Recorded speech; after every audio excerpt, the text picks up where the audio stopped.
Welcome, everybody, to Drunk with Buds, a show about trying new beers with some friends and having discussions you would normally have at a bar. As always, we get our beer information from the Untapped app. That's UNTAPPD. UNTAPPD. You can now follow the show there at Drunk with Buds. Today we have a 4-beer show with beers from Pondaseta, Urban Artifacts, Elder Pine, and Civil Society Brewing. Honer is not here. He is actually on his way to what we believe is a WWE wrestling event. So have fun, Honer. But we have Beer Facts Joe and Jason in his place. Jason did not want to give out his last name, so we're just going to call him Jason Bourne. We'll talk pop culture. We'll check in with Pint. We have beer flights and Bruce trivia are also on deck. So let's get this show on the road.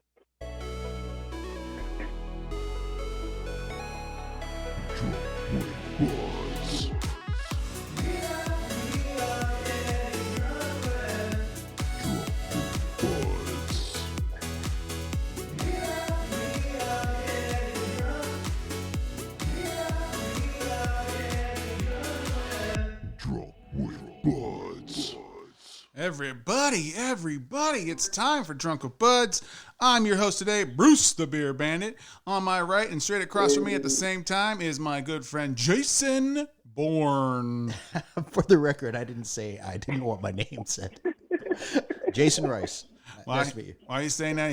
He's threatening me with a pencil. I'm scared because I know he can kill me with it.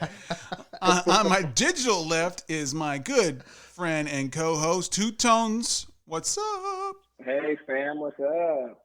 It's good to be here. I mean, I wish I was in person, but, shit happens. Shit happens. And speaking of shit, we're moving on up the coast from North Carolina to New Jersey, where there's a speck of treasure amidst the shit of New Jersey. Joe Dooley from Beer Facts Trivia. Hey, everybody. Good to be back. This is my second time on the show.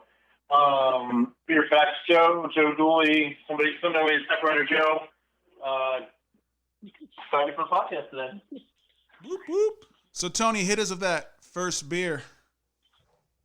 Okay, beer number 1 is a Mandalorian, or Mandalorian, or Mandarin, however you want to say it.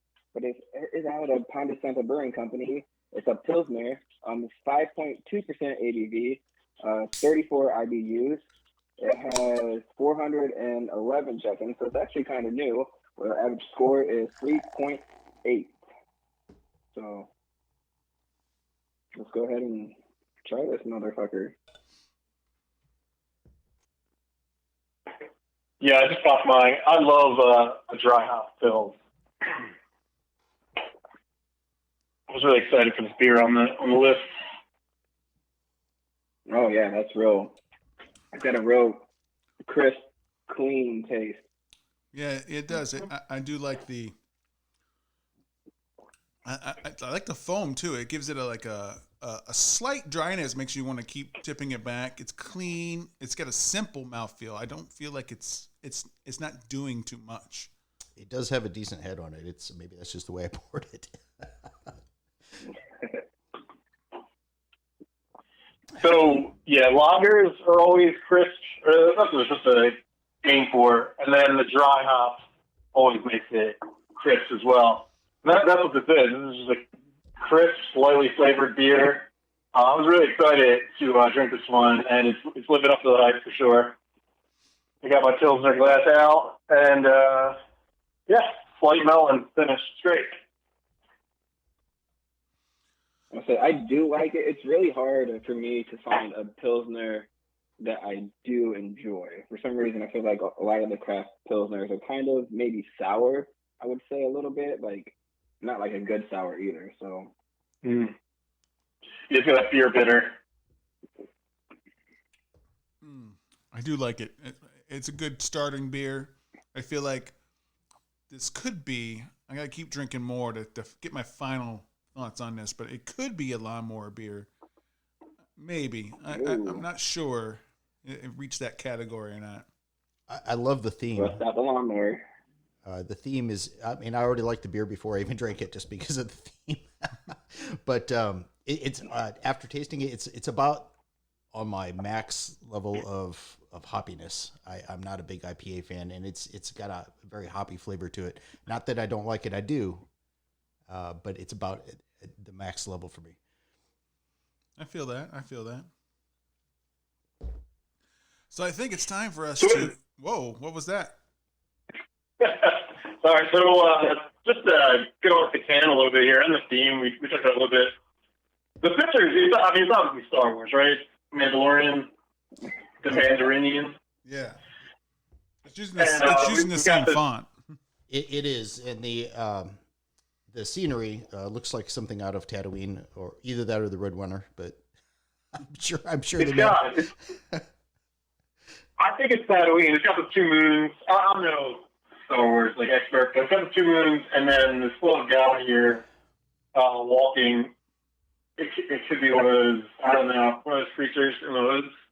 But he's got the hood on.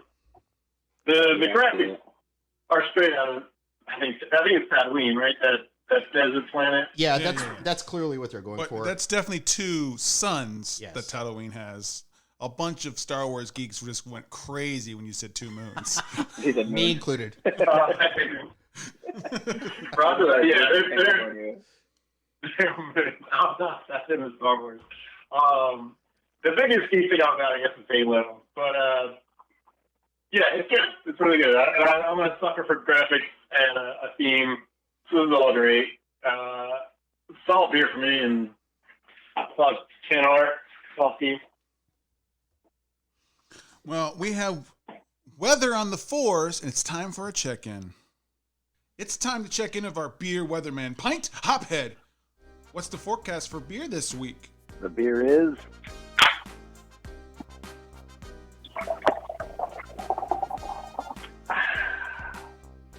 Ooh, that's sour. Thanks, Pint. There you go, folks. The beer forecast is sour.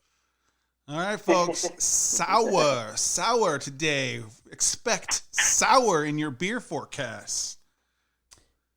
You know, the more I drink this, the more I actually like it. Well, that's the way it should be, right? Yeah. So the next segment is coming up. It's the first segment. What do you think about that, Tones?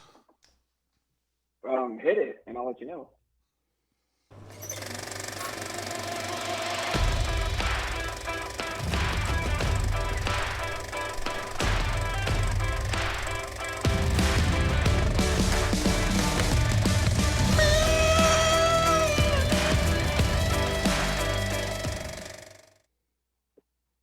Pop culture with me, 2 tones. So I haven't done that in a while. My voice is going to survive that. So Honer, he decided that he had to have something in on pop culture. We all saw it.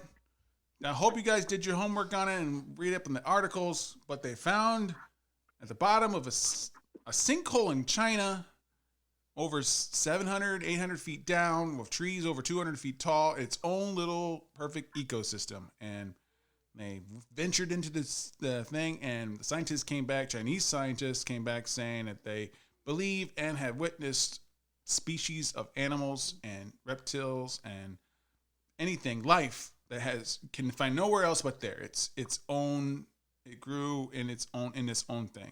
What does everyone think about having a micro Earth essentially out there? If I'm not mistaken, there are places around the planet that are like this. This is not unique. High altitude plateaus and things like that. So this occurs in multiple places. Yeah. Yeah, it's not anything new. What's the Sentinel Island or something like that? It hasn't been touched by civilization, and if you go there, they pretty much murder you because they don't know what you are. There's a human tribe that's got almost little to no output, and in the world, it seems to agree to not let anyone just do that. Alone. But occasionally, a crazy Christian tries to go convert them, and they get murdered. I'm not joking. That definitely happened, and not that long ago. This is not like the 60s. This kid was a PhD American, and this is less than 5-6 years ago. He recorded his stuff, and he got killed, and most likely eaten. Yeah, they don't know you. They don't want to know you, so leave them alone. Let them evolve on their own.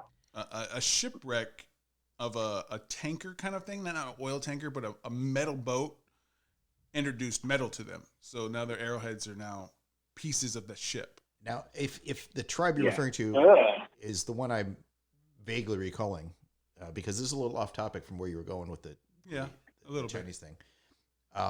If I'm not remembering incorrectly, are they not isolated because of immunities to outside diseases and stuff? It's that they don't want them just to die. Well, yeah, obviously. Yes. But they also, because of where it's, no one wants anything that's there. So I think that's really bending. It's not like the Amazon when they occasionally find these tribes of people that have never ever asked them. It's like, well, we want the shit that your land, it's in your land. No one wants this tiny little speck in the middle of the fucking ocean between Madagascar and India and stuff like that. So they're pretty safe. True.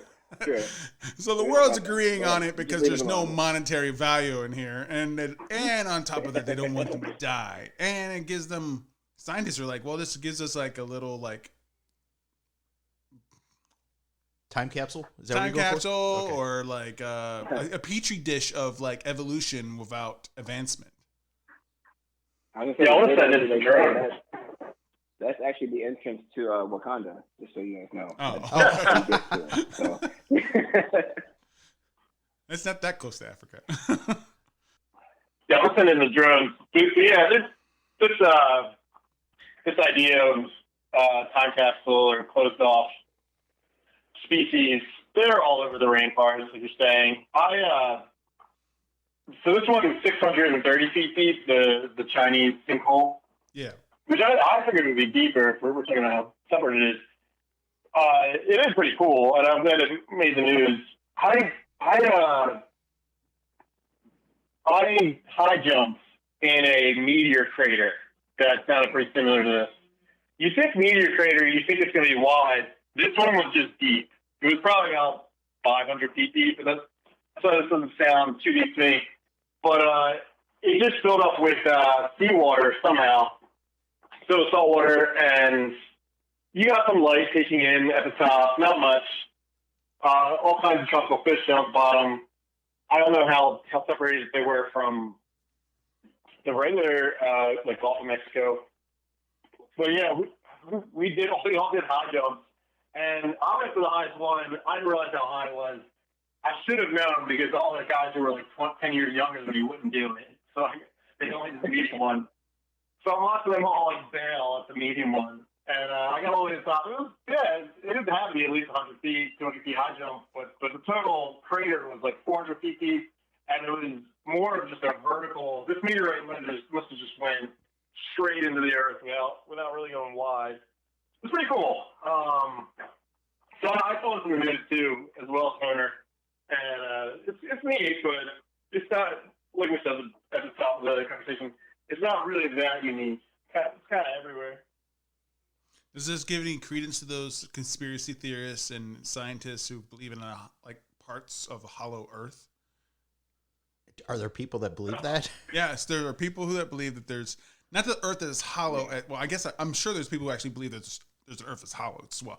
But I meant like the ones that are like less fringy, crazy, where like there's pockets, because pockets of hollowness. Yes, pockets like Swiss cheese. Essentially, yes. So if there's water if there's air and water access, that there's small ecosystems that we haven't even discovered. Well, I'm certain there's ecosystems we haven't discovered. I mean, we just discovered this one, so clearly we're still discovering. But as far as pockets of hollowness, I think that's a little out there. What's not out there is the grittiness and the noir of Daredevil. And Marvel has just announced that they're going to bring back the TV show with Charlie Cox. Yay! Yeah, it'd be Disney Plus show. I don't know if there's any confirmation if they're keeping what has happened as canon, even though it was Marvel but not MCU Marvel, or if they're going to do new stories but have the same actors. I believe the rumor was they were going to do a soft reboot. So keep the same actors, but restart the story. Nice. Yeah. Has everyone watched those shows? It was only on for a few seasons, wasn't it? Three seasons plus the Defenders. Okay. would say because there shouldn't be much storyline, because it's only on for a few seasons that they had to mess with to make it not canon. But it's true. But I've never been a fan of Daredevil. So. Oh. Yeah, Daredevil was never. His powers just aren't strong enough for me, I think. Like his powers are one. Yeah, he's literally like the last Daredevil I watched ended up being Batman. So he defeated Shang-Chi, who's the best martial artist, because he can hear what you're doing before you do it, because he can hear your muscles tick. He's the best. Yeah, I remember. He's a pretty cool guy. He's basically like human radar. Like he can sense almost everything around him. Correct. I don't know. All his senses are super heightened, other than sight. He literally can't see, but he can see because he can smell you from 8 million miles away. He can hear your heartbeat. He can tell when you're lying because of that. That's how acute it is. That is 8 million miles. Okay. But in New York, it's going to seem like that because New York's so loud.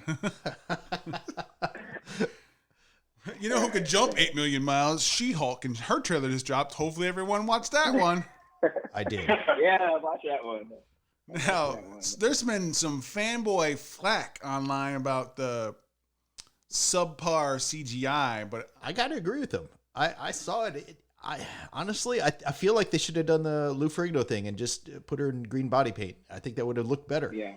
Except for the actress is very tiny. Her look more human. Tatiana Maslany is very tiny. Bigger actress. You can do forced perspective. I mean, yeah, it worked for The Lord of the Rings. It worked for Elf. Yeah. Yeah. I don't know. I don't know if I'm going to judge the whole series on just the trailers CGIing. Okay, yeah, I agree with that. You shouldn't judge it until you actually watch it.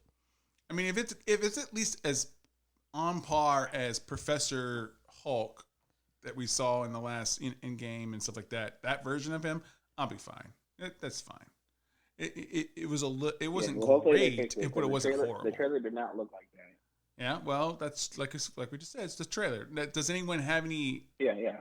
Back knowledge of She-Hulk? Fix it, and I know she was a member of the Fantastic Four for a while. That's true. Does anyone else have anything about She-Hulk? Is this going to be like treading new ground for you if you watch the show, Joe Tones? Yes, this is all brand new for me. Yeah, a little bit, and I love anything like Amazonian women based. You want to be that guy that she was carrying.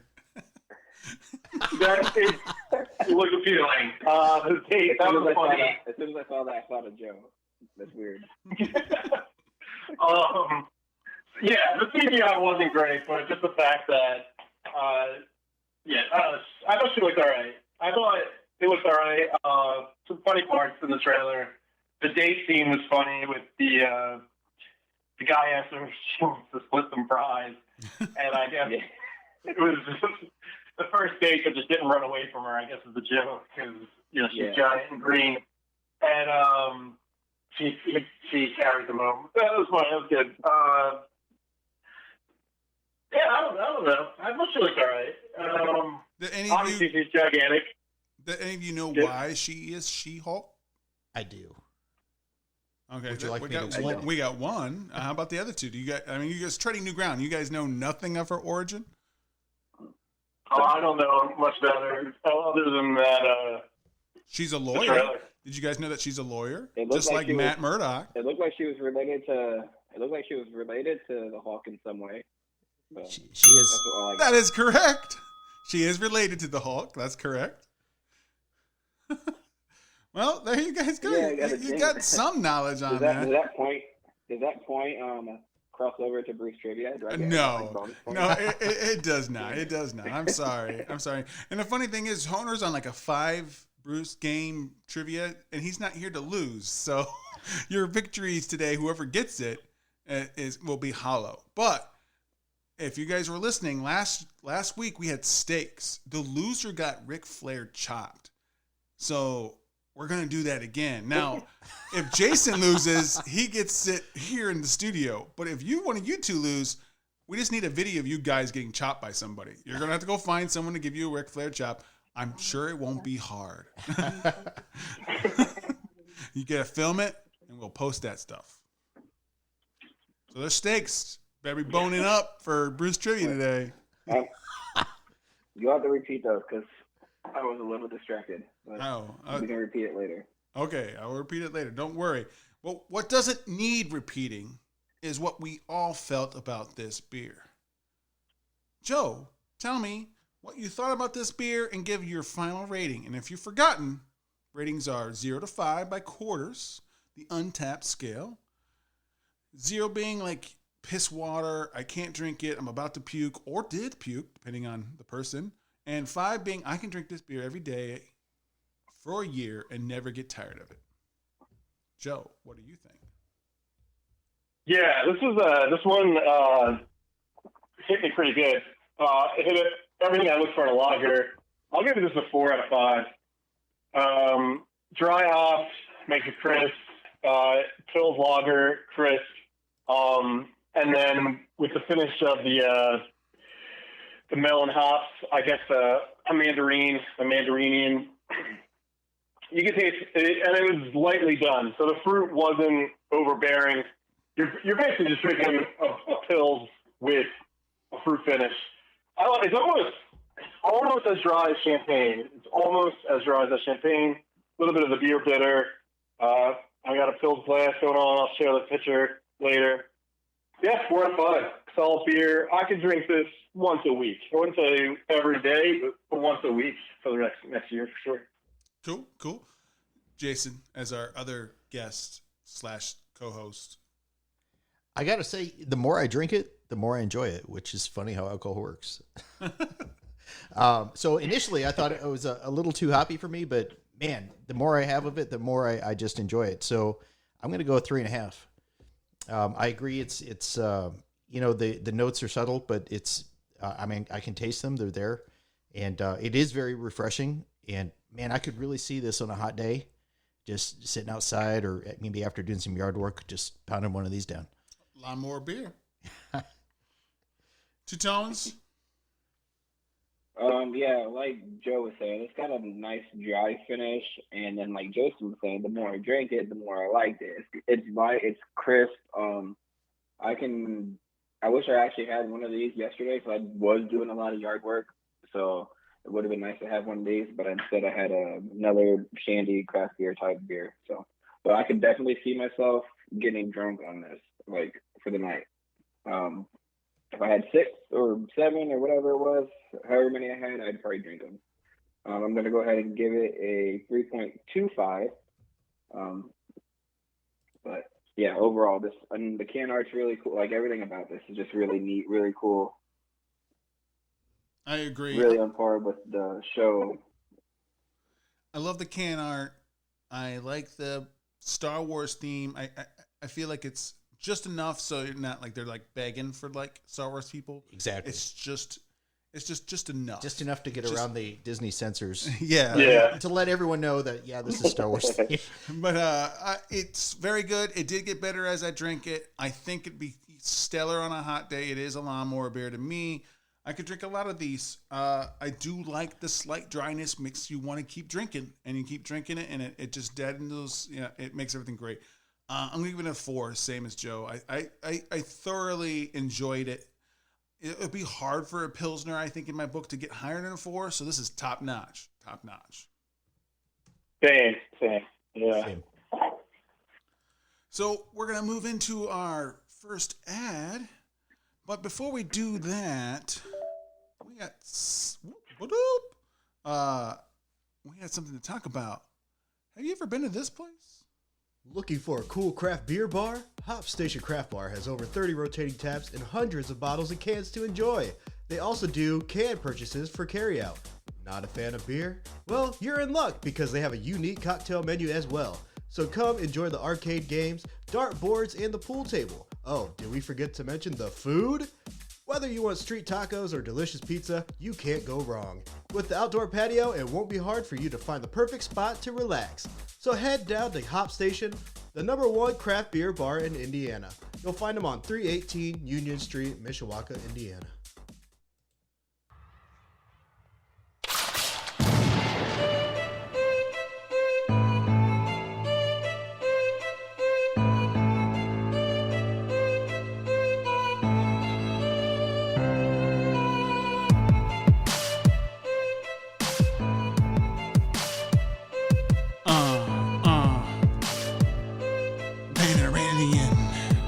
He's coming for you. Baby Yoda. Those blasters. Oh yeah, Baby Yoda. Dark saber, gonna cut you. Dude Jones, hit it up. Let's go. Oh, okay. Let's see. No homer. Guess I'm a loner. See, I'm here. Yeah, check out my boner. That's all I got.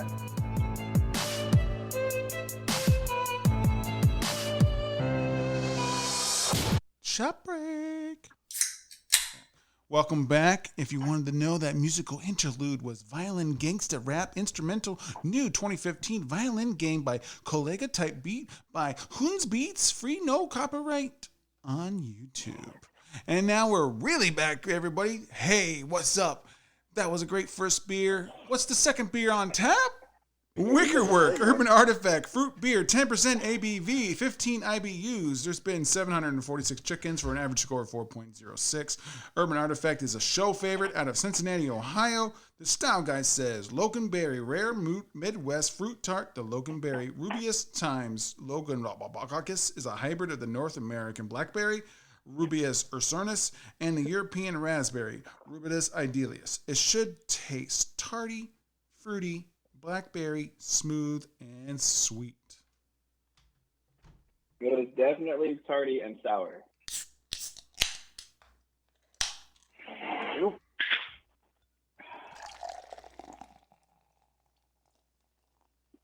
That's probably one of the most tarty beers I've had in a while. I love the color. The color is fantastic. Yeah. Oh, yeah. That is tart. My first thoughts are just tart enough, but not jowl smacking. It's just like jowl tickling.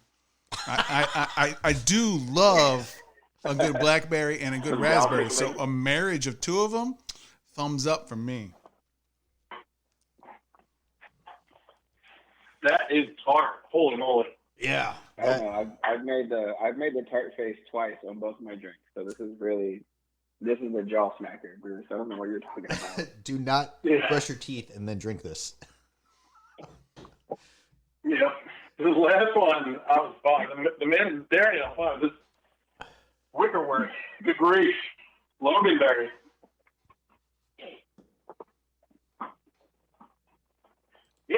It's definitely, with all these beers, like I always say, like, I can usually appreciate one.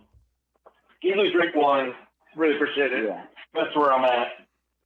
Like, I can definitely get through this beer and enjoy it, but this is tart. I mean, in their defense, it does say tart right on the can. It does say tart on the can. And they're a company that only makes sour beer. Well, then they succeeded. You tell your sour friends to drink this. Like, this is, there's like two kinds of sours. There's the ones that kind of make you, it literally tastes like puke. And there are ones that taste tart. This is a tart. Yeah. And I like the tart one. I can't do the other sours. The other sours I think are made with, they're made with like a milk subproduct instead of yeast. And that's why they're so gross. But I don't know how they sell, but this one's pretty good as sour goes. You're back up. Pop culture continued. Barry on HBO just got a renewal for another season. Does anyone watch Barry other than me? No. I saw the first one all the way through. I was pretty into it. That guy's really talented. What's his name in real life? Bill Hader. Bill Hader is the writer, and he directs some of these episodes. And obviously, you can tell. Go ahead. What'd you say? He also acts in it. He's the main character. Yeah. He's a lead character. You can tell Bill Hader. Whenever I see Bill Hader in an interview, you can tell he's a writer and director because, like, he'll talk about some of his funny skits on SNL, but he'll really be able to tear it apart. He'll be able to instruct why it's funny. He'll tell other SNL customers like why their sketch works. He's not just like naturally funny like some people, but he knows why it works, and he's really good at explaining it. I didn't know he was the writer and director on Barry. Makes total sense. He seems really smart. Barry itself somehow pulls off like dry comedy and like legitimate sort of action murder series at the same time. And it worked. I thought it worked really well. He's a hitman in it. He's a vet from I think Afghanistan. He's a hitman / actor in the series. Yeah, he pulls it off. I think he did great. The becoming an actor is an accident. He kills somebody who's a struggling actor, and he just kind of takes over their life and goes to an acting school that's run by the Fonz. Henry Winkler, yes. He's not playing Henry Winkler, but it's Henry Winkler that's in the show. And guy, his name is like Mr. Cousineau is his name, and he been rejected by Hollywood because he gets very violent on sets, and he's and they have all these cameos of people like get 500 feet away from me, Mr. Cousineau, because Joe Mantegna like had a problem with him and things like that. And the hijinks of a hitman trying to act at all, and he's very wooden. But then when he starts getting upset and channels like the shit he's seen, he emotes very well, and they're like, and what they don't understand is what he's saying is shit that's actually happened to him and around him. Yeah. They think he's just doing these monologues and shit like that, and they're like, oh, he's so haunted acting. Now, I like Bill Hader. You might be turning me on to this series. Explain to me why a hitman would become an actor, though.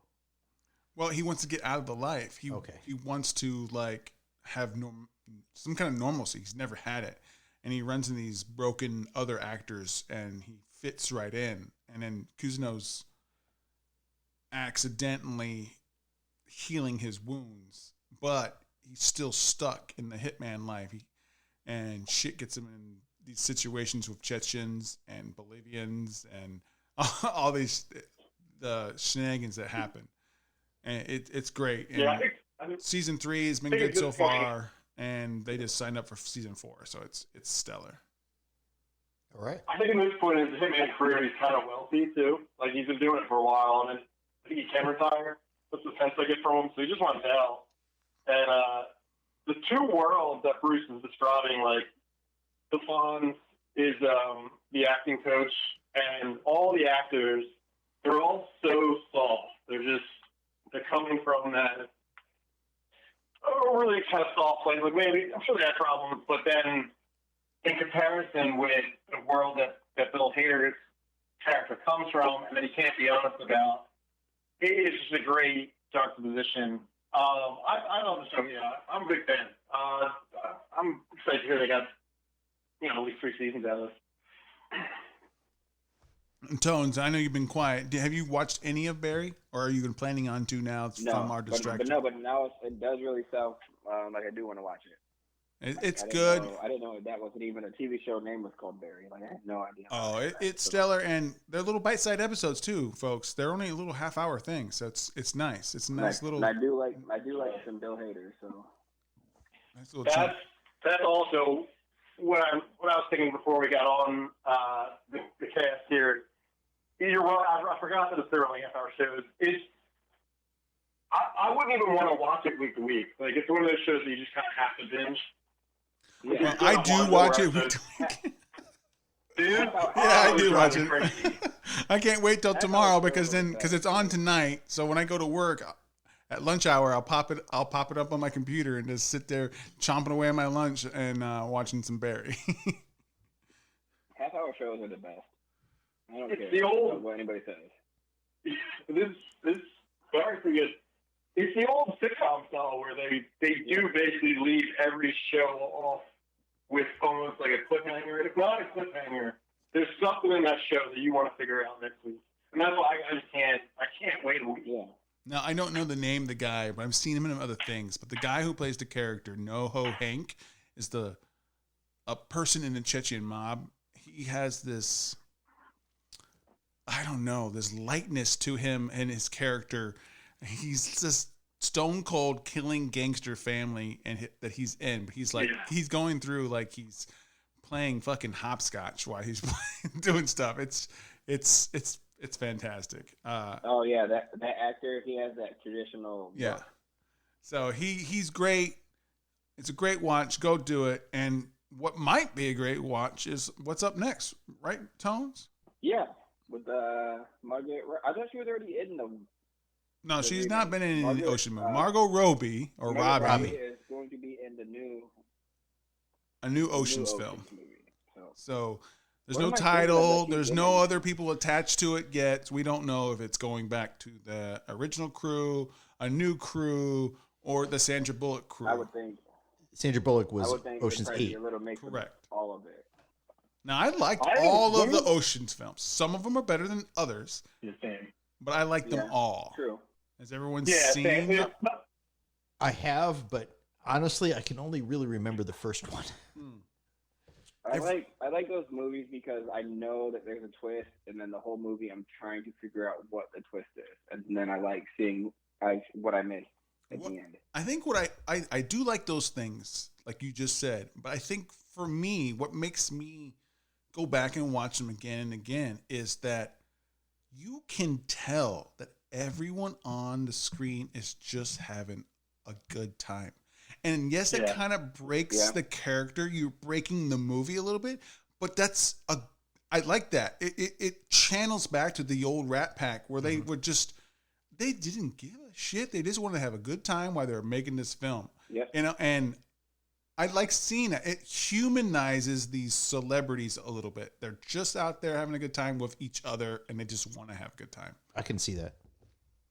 So I can watch any of those Ocean movies. It doesn't matter. I don't like the third one as much as the other ones, but I thoroughly enjoyed the girls one, even though it said that Danny was dead, but there's question marks if he's dead or not. Yeah. It could just be another ruse and things like that. Who it doesn't matter. In the end, they could.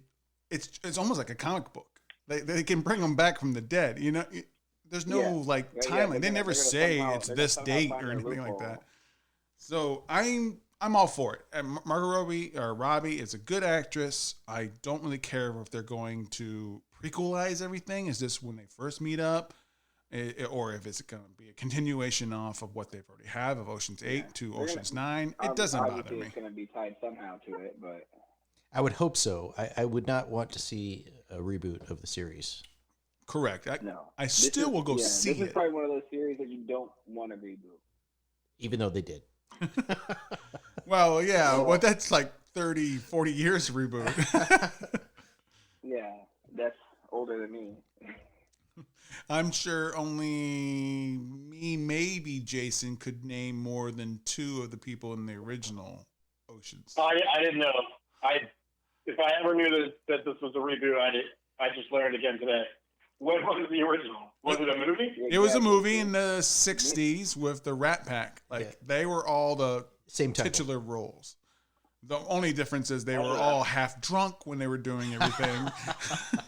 And they probably... like this show. And probably from the stories that they would just roll in from partying the night before onto set. And you would have the Mr. God, I can't even think of his name right now. Sammy Davis Jr. Yeah, but the main guy, Frank Sinatra. Frank Sinatra would they're like, hey, Frank, we need to do these things. Are you guys ready? He's like, just cut it. So they would cut scenes just because he didn't want to do that scene because he was still a holdover and stuff. So how they made a movie out of what they got is crazy enough. So now what's crazy is Honer's not here, so we can talk. We can talk sports, folks. I know at least 3 of us here love football. Mr. Joe, I know you like football too. I don't know how much you follow it. I know you're an Eagles fan, and that's just terrible. But Nick Saban of Alabama and Jimbo Fisher of Texas A&M were at heated words of each other. If they were been in the same room, reporters said they probably would have gone at each other. And people can't wait because they're going to be in the same room. And these questions are going to be coming to them because the SEC meetings are coming up very soon. But they're all getting all mad about recruiting. Saban saying that Texas A&M bought all of their players, and Jimbo Fisher was like, well, you think you're God, and let's see how you got to become the God status, and look into that shit. And this is all getting all personal because of the new NCAA rules about NIL. So why do they think Texas A&M bought their players? Is there any specific evidence of that? I believe because Jimbo Fisher is using the new rules to help. So he's saying, like, we have NIL deals. Come here, you'll get money because you get NIL, which is name, image, likeness rules. Now, college professional athletes can get money for their name, their image, and their likeness. Yeah. I agree with that. They couldn't before, So some schools are adopting it. Some schools don't have. They're just not doing it. I understand the old school people that think they shouldn't, but if you think about it, these kids are bringing in millions and millions of dollars to the school. So why not? I mean, other students are able to have part-time jobs. Why can't they use their likeness or image as a sort of part-time job? Yeah, I agree. And I think it's crazy. They're held to a higher standard. So, yes, why not do what you can to earn some money? Because you have to do all this training and you have to be in your peak physical condition, but then you have to go to a class. Like, you don't have time to do all this shit. So, well, the little schools are the ones that are going to be not as beneficial from this because they don't make as much money from unless you're Jackson State. They've always been at a disadvantage, though. Does this really change the playing field? Probably not, but the occasional time that they can snag a hometown person and it will be gone because the hometown person now can make some money somewhere else, whereas they were just getting education before. But I think it needed to happen. Also, I'm not on that side. I just think I'm on the middle side. When they were talking about this about 5-6 years ago, what they could do that would make it work is that just make it everyone NCAA. If your school is in NCAA, all the money that's accrued is all divided up equally to each school. So each player gets the same amount. From if you're on the girls varsity, the girls varsity softball team to the golf team to the football team, all of that works together to make the same pot, and they divide it out each year. So that's what I would like. That's not what they're doing. Every player should get paid whatever they're making. So what you're saying, however that.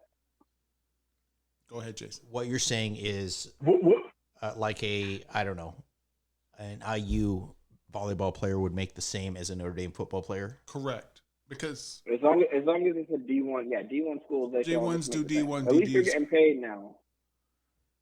To make it, because why? I mean, yes, we know why the football team is getting the money because they're pulling in more TV deals, but everyone's student athletes, and where are you going to draw the line for each sport?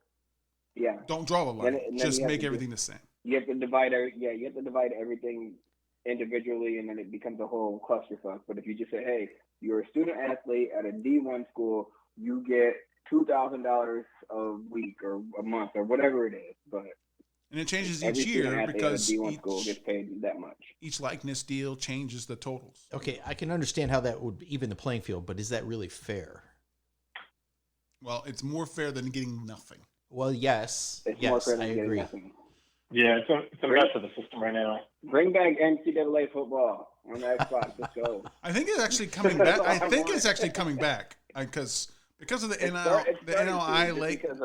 they can bring that back. That game died in 2014 because of the past students sued, saying you're using our likenesses. That's us, and so NCAA EA Sports couldn't make those games anymore. Okay. Yeah, they said, fuck it, we're done. It was a better Madden. I remember NCAA. It was great. So fun. But there was one guy. Like over 100-something teams to pick from, and man. Yeah, it was Madden with more choices. It was way better. There is one guy who you could send your memory cards and things to, who continued the last version of NCAA 14 and he would make the statistics for each team, for the current team, so you could always play. Like he and his friends started putting together, That's and wild. people would spend $200 for the plus for these things so they can continue to play each year. He would go in there and make it for each. He did all his homework and all that stuff, and he's been doing it since the game stopped and making millions. Okay. Well, Bruce, if you ever want to get me a birthday present, I believe I've given you presents before. I'm pretty sure I'm a pretty good present giver. So I think you should be happy with what I do for you already. he's talking about his cock. I give that to freely, so that's not a present. That's just God's gift. So, regarding this controversy here, I mean, just to put this in perspective, Texas A&M has 8 5-star commitments and 19 4-star commitments. Last year, Alabama had 7 5-star commitments and 16 4-star commitments.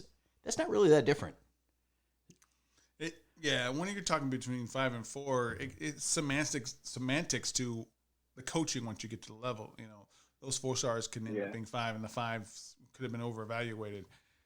I think what it boiled down to was that I'm sure Jimbo Fisher, and I know Saban talked about Jackson State and Deion Sanders in that top recruit that they landed. I think he's just upset that he wasn't able to get the recruits that he wanted. I think that's it. Yeah, I think that's exactly I it. think he's just being a baby because he didn't get who he wanted, pretty much. I think. Yeah, I don't really know. They're going to win more than they lose, and they will be good. But he didn't get who he wanted, so I think that's why he's making comments like this. So that recruit that went to Jackson State, man, you better. That pressure, you better light it up every week if you're going to be even considered when you go to. There is such a thing as what school you went to. If you're not in Division One, you better have gone on fire. Like you could be on fire for IU and still not get drafted to the 3rd round. Like that's correct. Where you go matters. You have to be.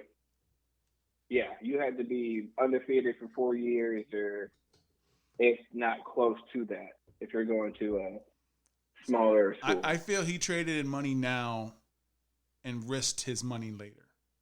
He might have to go on a. True. He might have to go if he makes it to the pros.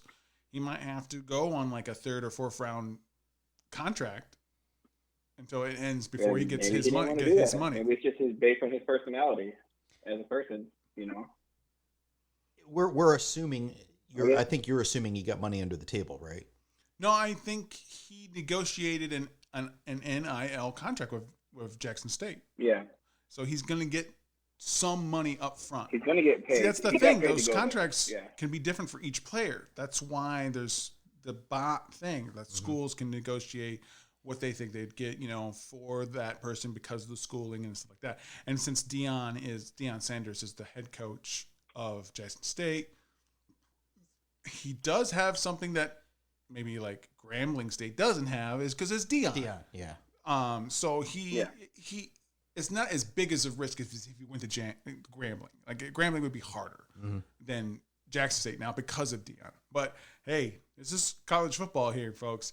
If Deion goes undefeated a couple of years with this guy freshman and sophomore year, and he gets a D1 offer to become a coach, Deion's going to leave. Coaches leave to the bigger and better thing. He is not going to. And now what happens to this guy? Well, okay, but the flip side of this is, I don't know that he made the wrong decision. Football is a rough sport. Injuries happen.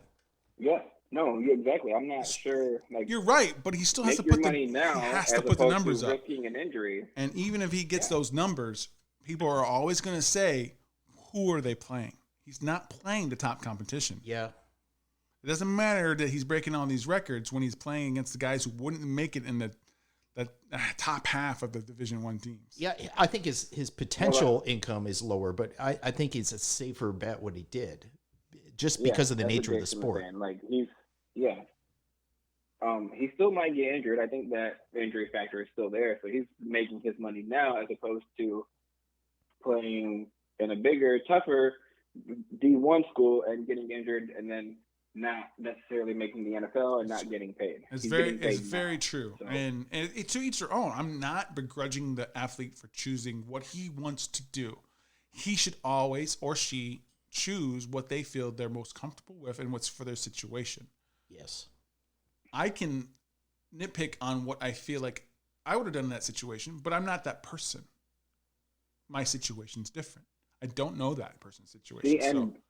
See, and being an 18-year-old kid, who knows what you're thinking? Like, yeah, they're gonna pay me $1 million right now to go to this school. Of course, I'm going. Some people have the draw about being the big fish in a small pond, and are worried that they won't be a big fish in a big pond. I said pish because 10% is hitting, baby. 10% is hitting. Since we're going to be talking about this, Joe, why don't you lead us off? What did you think about this? Years. What do you think about this 10%er hitting you like a pish? Yeah, I got a sloppy grin on my face. This is a pretty good beer. Yeah, drinkable. Yeah, you guys are going at it.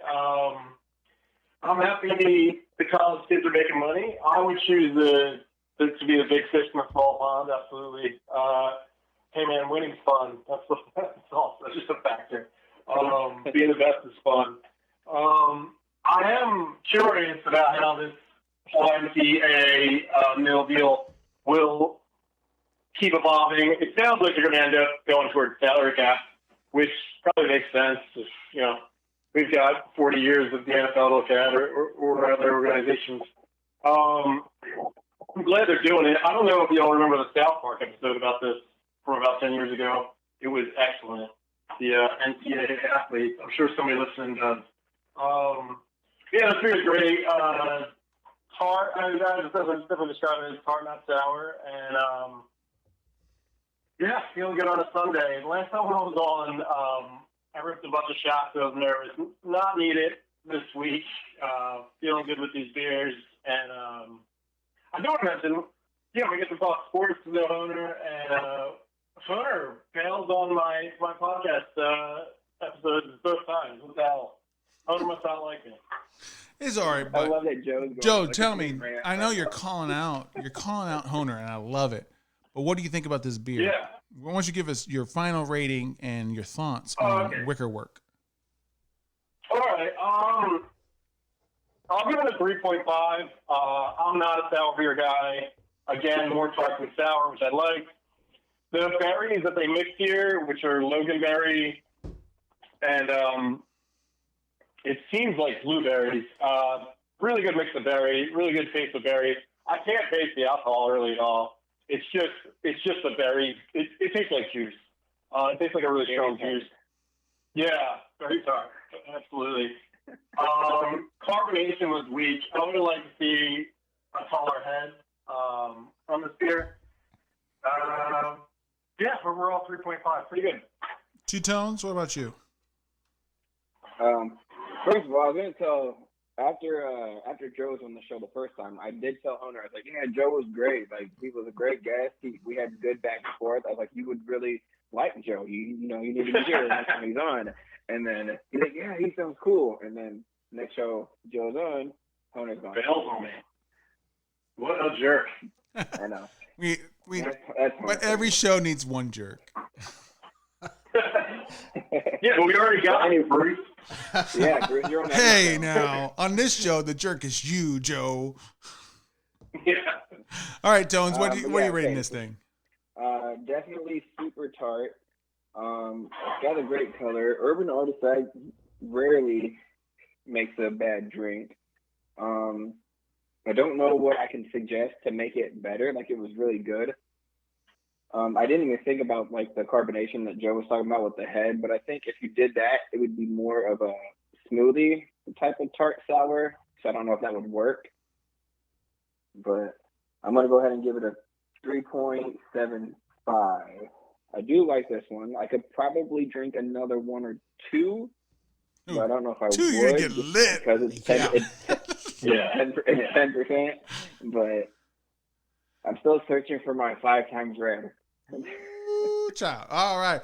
Jason, what do you think about Wicker Work? So I don't think I could drink more than one of these, but do I really need to at 10% alcohol by volume? I don't know that I do. Man, that tartness is off the chart. It is really high, and I like sour stuff, but this is almost too sour for me. It's another one of those drinks that I think going into summer is a good drink to have on a hot day. I would put this at a 2.5, I think, which, on a 0 to 5 is an average. I know it's a lot lower than everyone else, but to me, that's an average score. I couldn't drink more than one of these. I think it's good, but it's not the upper echelons of what Urban Arvex put out. I do like Loganberries, I do like raspberry, and do like blackberry, but the whole time I was drinking it, I wish there was either more raspberry notes or more blackberry notes. Not this, it seemed middling. It seemed middling to me. It also seemed a little, for them, a little watery. Not that it was made of water, it's just thin. It seemed very thin to me. To Joe saying it needed more carbonation, I think it needed more fruit. Maybe more of the fruit in there to just give it more, a thickness to it, a little bit more of a feel. I'm going to give it a 3. I did like it.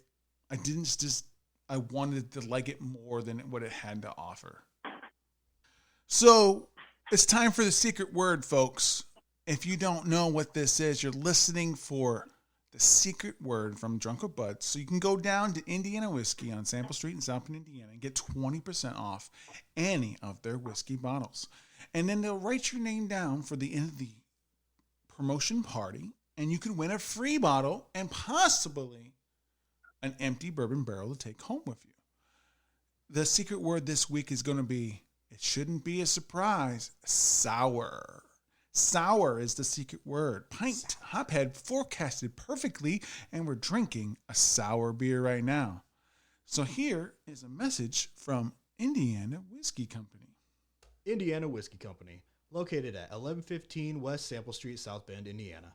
Open from Monday through Saturday, 10 a.m. to 5 p.m.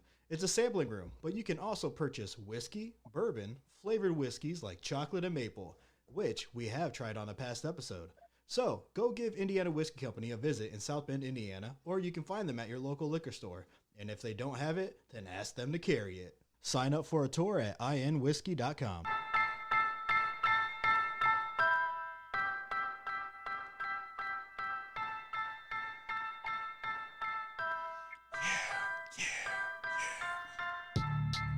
I'm a lawyer.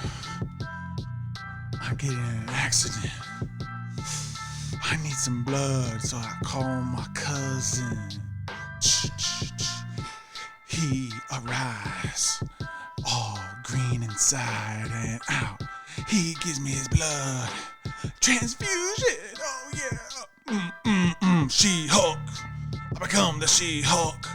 That's how I become the She-Hulk. Not as big, but not small. 2-tone jumping here. He's jumping nowhere. Jason, come on in. Give me some freestyling. He can't, Joe. It's up to you. Don't leave me hanging. He's proven why he's a New Jerseyan. Can't count on them at all. Eagles suck. That's what we know. It's time for the end this segment. This was royalty-free type beat Hulk from Zachary Sawyer. No copyright. Yeah. Stay sexy. And we're back. Jason and I had an Indiana Whiskey Company shop break. We had Peaches Be Crazy, Drunk with Bud style, which, as we all know from listening, that the Drunk with Bud's version of the Peaches Be Crazy has a little bit more vanilla in it than the regular one. I tried 2 tones, did not try. Honer tried to get them to make that the regular one. Hopefully they'll listen to us. But I've had both the extra vanilla and the regular vanilla, and they're both great. What did you think about that shot there, Jason? Oh man, it was delicious. The peach hit you first, and then that vanilla sneaks up on you as an aftertaste. But both flavors really worked well together. I loved it. I'm not a huge whiskey guy. I don't normally drink a lot of hard alcohol, at least not since college. But man, I could see myself drinking that. I fully believe that if you could sum up Indiana Whiskey Company's whiskeys from top to bottom in one word, I would say smooth. It absolutely does not. I mean, it has the whiskey burn on some of them, but that's what you're expecting. It's whiskey, right? But no matter what, even with the burn, it's nice. You got a nice little ride. It's a small world at Disney World. You know what you're going to expect. It's a smooth ride. You're not going up. You're not going down. You're just going for a ride. And then just like whiskey, it's just repeated. It's a small world after all. Drink. It's a small world after. You just keep tipping them back because it's so smooth.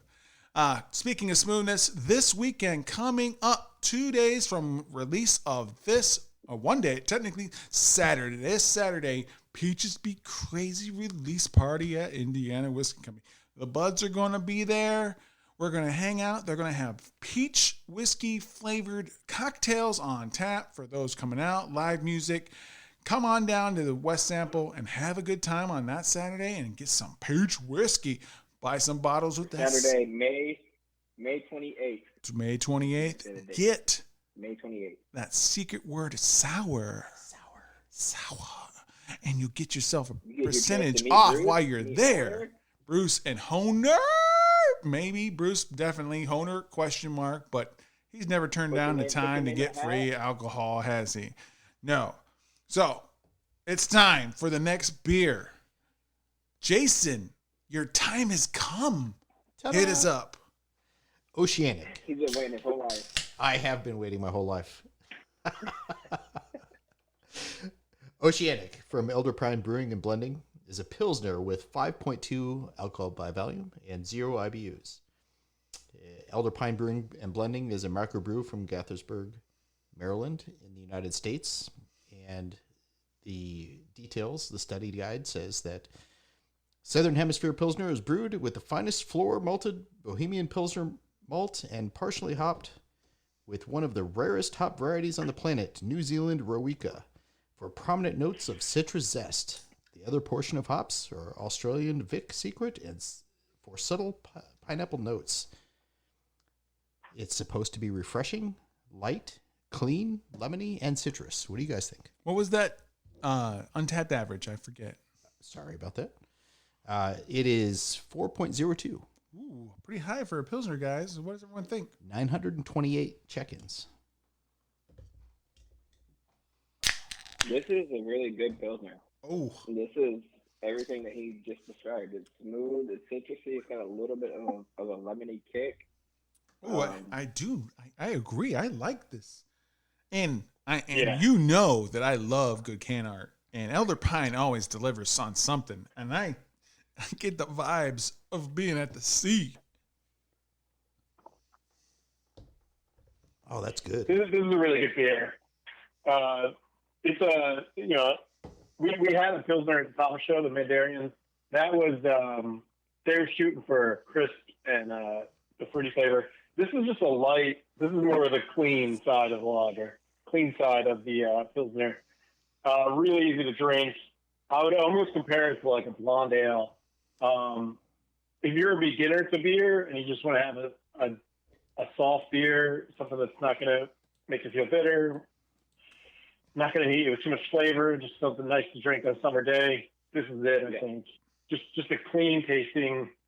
It's the model of a beer. I mean, it's a better light beer than like anything you're going to get in the Rice beers, the Miller Lights, the Bud Lights. But it's still that same clean, easy to drink, drinks like water kind of beer. It's really good. Oh man, I think you're doing it a disservice. If you're a domestic beer drinker and you're looking for something that is similar but different, this is a good transitional beer, I believe. I'll give you that. If you're a foot in the door, you're a Dom guy, and you're like, oh man, all that craft beer out there, I'm just like, it's too like IPA's this and blah, blah, blah. Yeah. This is a good stepping stone into the craft beer. I think you're doing it a disservice comparing it to Bud Light or any of the light beers. It's got way more flavor than that. I mean, it is still clean. It's still clean, and that's what they advertise. It's still light, and that's what they advertise. But man, it's got way more flavor. Yeah, I think it's way better than any of those beers, but that's where I place it as a Pilsner, right next. It's in the same category. It's just this is an A plus compared to those C- beers out there. Okay. The right beers. All right, so I get what you're saying. Like someone that would drink light beer would drink this. Is that what you're saying? If you're coming from the domestics, the Bud Lights, this is a Pilsner, and so are they. But this is a Pilsner done right. This is one done with craft in mind and not mass appeal. Not just appeal. Yeah. Yeah, we're not going for quantity here necessarily. We're going for quality. This is a really good beer. Very quality. And just like your work in your job and passion, Joe, quality is the key. Let's hit it for some questions. Beer flights. Who? What? When? Where? Why? And how? And how? Welcome to Beer Flights. Joe has been through Beer Flights before. It's still going to be this segment, but this is going to be a little loosey-goosey. We're not going to ask the who, what, where, when, whys. We're just going to be like, Joe, you got an update. What's going on with Beer Facts Trivia? Yes, Beer Facts team. It's so close to being delivered to the 60 or so Kickstarter pledges that I got. Bruce is one of those. I'm really going to be happy when. Yeah, I ordered 1,000 copies. It cost me quite a bit, but they're getting printed in Florida. It was important to me to have an American printer. I wanted to keep it U.S. made. I got the stamp on the box. I'll have about 1,000 copies shipped to my house any day now. COVID is definitely slowing things down. We're still hitting a little bit of the supply chain hectic mania going on, but it's been a really long journey, and I'm so excited to finally ship these out and have the 1,000 products in my house and give them to friends and family. And it's been great to make something for the first time. And I'm a technical writer for large companies. I usually work on computer systems, specifically cloud. Nobody really knows what that means. And it's different for every company. But so it's great to have written a game and be able to give it out and have something people can really hold in their hands and kind of understand. So I'm pretty excited. Now, for people and listeners who have not heard your first episode, give us a little bit of a quick summary of Beer Facts Trivia game. Sure. It's 160 cards, 160 sides, 80 cards, so two-sided cards. They're the size of a tarot card deck, that larger, almost index card shape. Comes with a custom box. It's all custom designed by me, custom written by me. I did all the graphic design, all the writing. It covers 42 beer styles. That's the course side of it. So it's definitely a beer course. It's something that would really help with any sort of certificates out there in the beer world. The Cicerone, I know, is a popular one. Packed with information, packed with sample beers that you might want to go out and try. If you ever wondered the story behind the IPA or the Pilsner, what makes a Pilsner, what makes an IPA an IPA. 42 styles, talks about, it's more of a critic course than the beer, the brewer. It's less of a brewer's course. It's more of a beer critic's course. Fits this show really well. That's what we're doing here. We're tasting beers and telling people what we think.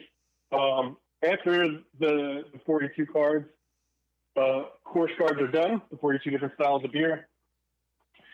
There's 120 trivia questions.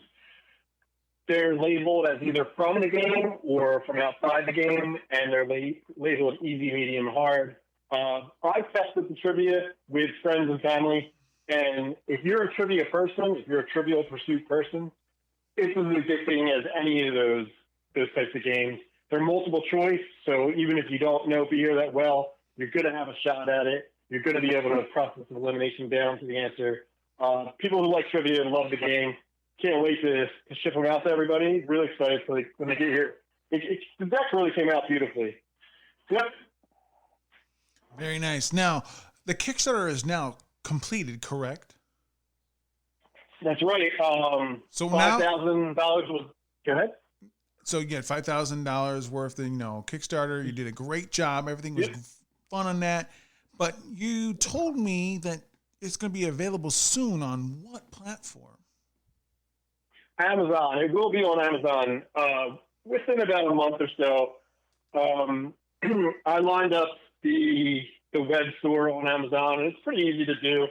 And we're really excited about that. It'll also be on my personal website, thewisdom.store. So https //thewisdom.store. It'll be available on there as well, but it's still going to take me about a month to get there. Nice. Now, Jason here is an aspiring Kickstarter and an aspiring game designer. Now, he's had some things printed and things in the D&D world, but he's venturing on doing the exact same thing you do. I'm going to put the table on to him. He's going to lead. I think he's got questions for you. So, yes, I have 2 games that I've actually completed and a third one that I'm working on right now with a friend of mine. What I guess lessons or hiccups or problems have you learned? Any advice for the printing process, selecting a printer? You said you selected somebody from America. I know a lot of companies choose a printer from China for price purposes. Is there a reason you chose an American printer, and what lessons have you learned from that? For sure. The price difference is huge. It's about half. So I'll be paying $12 a unit to get the product shipped to my house. If I would have went to China, I probably could have got it as low as $4 a unit or even $6 a unit. I'm not too worried about making a killer profit. This was more of a passion project. I'm very happy just to have made something, and I get to share it with my friends and family, than more of a profit kind of idea. So I don't mind sharing those numbers. I can understand why other game makers wouldn't. But so going to China would have been much cheaper. But it wasn't just a fact that I'm from America and I'd like to see American-made products. That was a piece of it, but a small piece of it. Really just the communication. It's much easier to just pick up the phone. I'm on the East Coast, they're on the East Coast. We're all English as first language. It is just communication was much easier, whether it's through email or voice. That company, I'm not going to name them in case I do complain a little bit, but that company, their communication has been great. The project manager did recently catch COVID, so it's slowing things a little bit down. And while they're the printer of the flashcards, they're not the printer of the box. So they're really just a middleman in that area. So I kind of wish I would have went with a different company for the box. But because I wasn't so much worried about profit, and because this was my first venture, and I stand by this. If it's your first venture, if it's your first one that you're getting mass printed, it's your first Kickstarter, I think the first project, it's really just about doing it. And on your second and third project, you'll get better at it. I'm not too worried about mistakes. Jason and I have a co-project that's down the line a little bit, and I can't wait till he gets the experience first, so I don't have a nightmare. Yeah. Every company will tell you, it's one thing to build a prototype, but supply line is the real nightmare. Putting the manufacturing end of it together is a real nightmare. Now, flashcard games or even other types of tabletop games, it's actually a much easier process than like building a car or something. But even in this operation, even with the flashcard game, there's so many choices, and it's very easy to spend a lot of money and make a mistake. But if it's the first time, it's just more about getting through the process than worrying about, saving $1 or $2 for a unit, I think. Okay. Now, how did you, I'm not familiar, I haven't looked at your product. How did you market this? Mm-hmm. Did you come up with a video or an instructional video, or how did you market that exactly? Yeah, I really suggest doing a Kickstarter for sure if you're in the game space. I'm not sure if you're planning to, and once you look up the stats for what works on that website, videos are a must. I had never done video before, and with a combination of all the Zoom meetings that we all have to do for work now, or for anything really in life, doctors, we're all getting used to video. And this was really my first deep venture in the video. Maybe I did it once before for another company. I made some technical videos a couple of years ago, and that did help. But so now I'm incorporating video in my life. I'm trying to do at least, I made a YouTube channel. I'm trying to do something with video at least once a week, and it gets a lot easier. And my Kickstarter video is very rough, but it worked. If you look up the stats, projects that succeed on Kickstarter, like 73% of them have a video, and only 27% don't have a video. The Kickstarter stats that are out there, if you Google for kind of what makes a Kickstarter project work from just like a visual perspective, go with the video for sure. I wrote a script, I printed it out, and I taped it to my video camera stand, the tripod. I just taped it right on there. I did 3 or 4 takes. Anything voiceover, including, if your video, it's probably going to take at least 3 or 4 takes. Good lighting is key. A decent camera is key. It doesn't have to be a fantastic camera, but an okay camera. You could get away with something in the $100 range. A decent microphone. And these are all mistakes that I made, which still, though, it's more about getting through the process, making mistakes, plan to do something. Plan to do some other game. I plan to do another game for sure. I had a ton of fun doing this. But a first try, I wouldn't worry about it. If you scroll through Kickstarter, a lot of the videos on there are animated, and that's actually a lot easier than it looks. And you could go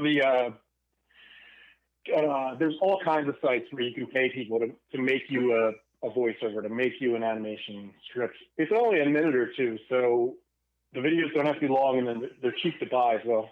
Okay. And why did you use Kickstarter as opposed to one of the other crowdfunding GoFundMe or whatever? Yeah. Yep. Yeah, GoFundMe is more of a charity site. Kickstarter, you really are. The proposition is it's a pre-order. That's the best way I could describe Kickstarter, is a pre-order. Now, you could take the money from Kickstarter, and if you don't actually figure out your supply line, your production, and you fail, that's allowed. So you do the Kickstarter, you get, say, 60, 70 pre-orders, you collect $5,000, $10,000. They cut you the check, and no matter what happens, that's your check. It's a good faith honors operation. So that's Kickstarter. I think it's the most honest platform, whereas GoFundMe really is a charity. I didn't look at GoFundMe too much, but it's more of a charity situation where you're not ordering anything. You're not saying, here's $50, right, like a game in 6 months. You're just saying, here's $50. So GoFundMe is more of a charity situation. There is a rival to Kickstarter, and I forget the name of it, but it's a direct rival. But if you're in the game space, the people who surf Kickstarter are more game friendly. That other site is more for gadgets. So like if you were inventing like some kind of like super flashlight, the other venue would be better. But if you're in the game space, Kickstarter's a great place to be. I was unsure about the Kickstarter before my launch. I knew it would take up extra time, and I kind of just wanted to go right to Amazon. But seeing how other people marketed on Kickstarter and seeing how it's just a great ecosystem. So I really suggest Kickstarter. I haven't done the other shops, the other craft shops. There's a really good one. I do want to explore more, and I'm doing Kickstarter opened my eyes that the ecosystem, the website itself, Kickstarter community itself drives the sales. You can have the best product ever, but it's really about making a splash in that ecosystem because they already have the buyers for you. Yeah, Kickstarter is great. I definitely recommend it, especially for the game space. I mean, when you think about those kind of things, like independent stuff, the first thing that comes to mind is Kickstarter. I've bought a few out there, and I sometimes just throw on Kickstarter and put board game, card game, Magic the Gathering, D&D, just to see what pops up. I mean, I bought an advent calendar through Kickstarter that gives you a different kind of die each day of December for Advent. And it went over great in my family because most of us are all RPGers, so it was fun. So Kickstarter is in the forefront of people's minds when you're trying to buy those kind of things.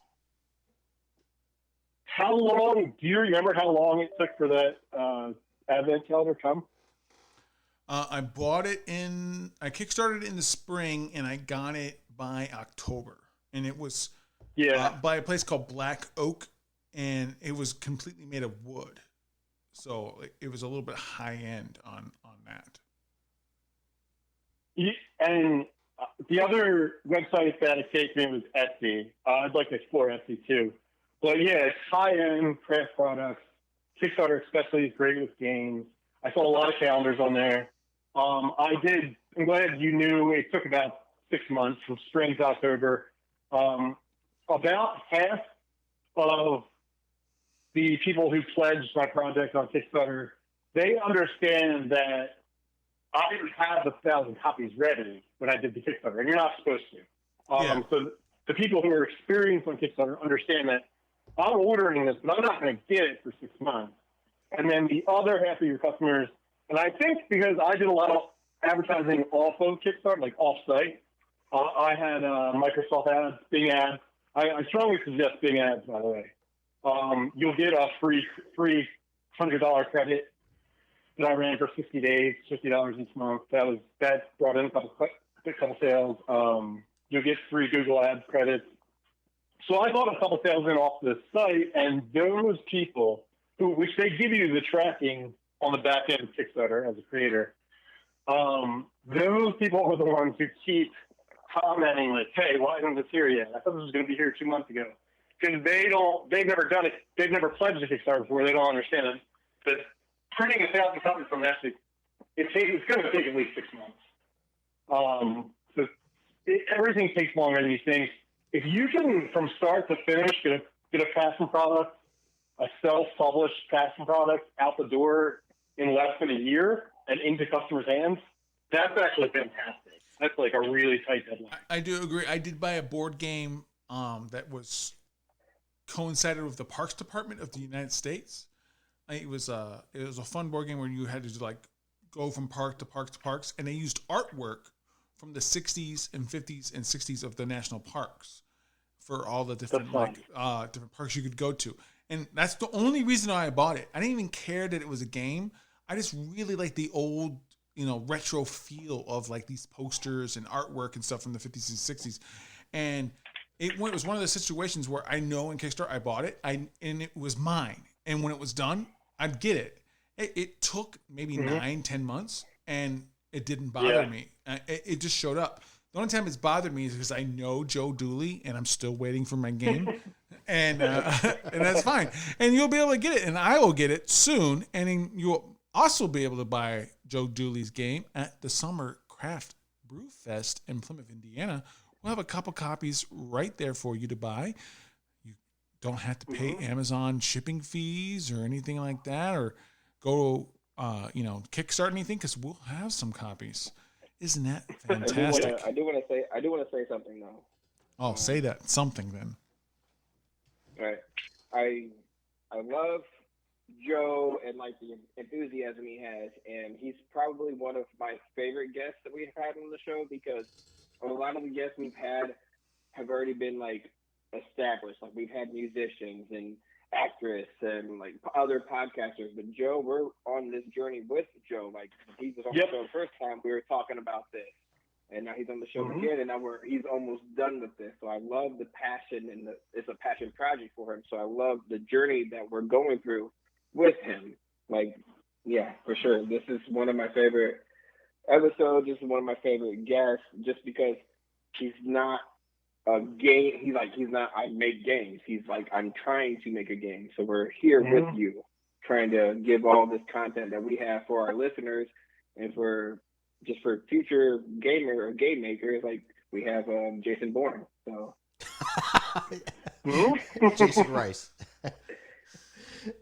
His name is Jason Rice, but we call him Jason Bourne. He's about to defeat you. You just stick with Jason Bourne. Yeah, Rice is so like light and fluffy. You need to be hard and strong. And you know what's hard and strong? My opinions, and I hope your guys' opinions on this beer. What's needed also of Jason Bourne himself. What did you think of this Elder Pine Oceanic? You know, I really like it actually. It's not real heavy. It's refreshing. I could see myself drinking a couple of these. And in fact, I just might. I'm going to put this at a 4.5. This probably the highest rated beer that I've actually rated so far. Very, very nice. Joe, as our other gaming Kickstarter wannabe and done so, what do you think about this beer? Yeah, solid beer. Like I said, anybody who never drank a beer or never drank a craft beer, this would be the beer that I would hand them. I'd say, if you're trying to get more advanced in the craft beer scene, try this one. It's not going to throw you for any kind of loops in the taste section. And this is solid. This is a beer man's beer. So I guess I would try it. So what would your ranking be? Give me a number. Yeah. Early in the show, I gave it out of 4, and I think a 3.5 on the tart beer, which I'm pretty generous to creating. I used to teach, and it wasn't very hard to get a beer in my class. I'll give this a 4.25. This is a solid Pilsner. I'm an ale guy, but this is a great lager. 4.25. Nice. Two Tones, North Carolina, represent. What do you got? What like Joe said, like I said earlier, like if I had a friend that said I like domestic, but I've been thinking about craft beer and I don't know, what do you recommend? This is the beer that you should give them. Like it's a Pilsner, so they're going to be used to that white colored taste, but it's smooth, it's soft, it's flavorful.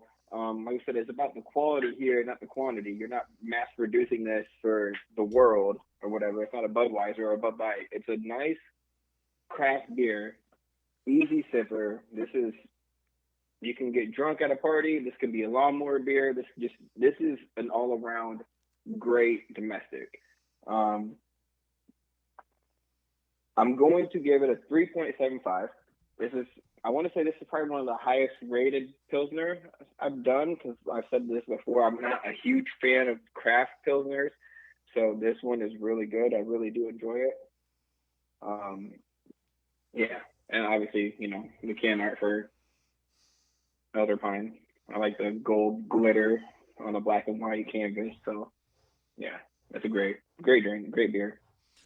I have to agree. I said earlier that I gave a 4 for the first Pilsner, and I thought that it would be really hard for a Pilsner to get higher than a 4. And I like this one more than that. So I'm going to have to eat my words there and say 4.25. I do like this more than the Mandarin. And it's not that it's better. I just like this to my taste more than the Mandarin. It's very easygoing. It's very clean, very crisp. It's so easy to get lost in drinking this. Like, the glass is gone, you just pour another one and you just keep going.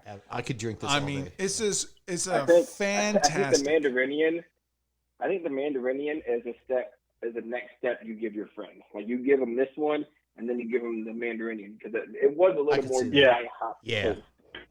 So it was like a step process that we're going through. Don't give them the wicker work. Don't give them that one. Not first. Yeah. If I was going to give someone a sour first, I might do I've been given the Spyglass from them first, because it's the Sprite that is a beer, and it's a very good transitional beer. And speaking of transitions, this process go ahead. Speaking of transitions, let's transition to our next sponsor and ad. All right, guys. Check out the Tavour app on your Apple or Android device and try new beers across 47 different states. Build your own custom box of the craft beers you'll love, or enroll in a subscription, and they'll automatically snag the highest rated beers that suit your taste. No minimums or commitments. Get your hand-picked beer delivered right to your doorstep for a flat fee. Yep, any amount of beer. Or ship for free with a subscription. And for being a first-time user, you can use our promo code DRUNKWITHBUDS to get $10 off your first order of $25 or more. Bruce the Beer Bandit uses Tavour to get our beers for the show, so you know it's legit. That's promo code DRUNKWITHBUDS, all one word, for $10 off your first order of $25 or more. It's time. Two-Tone said he's gonna rap. Victory, royalty-free music, Victory hip-hop beat, no copyright instrumental. Hit it.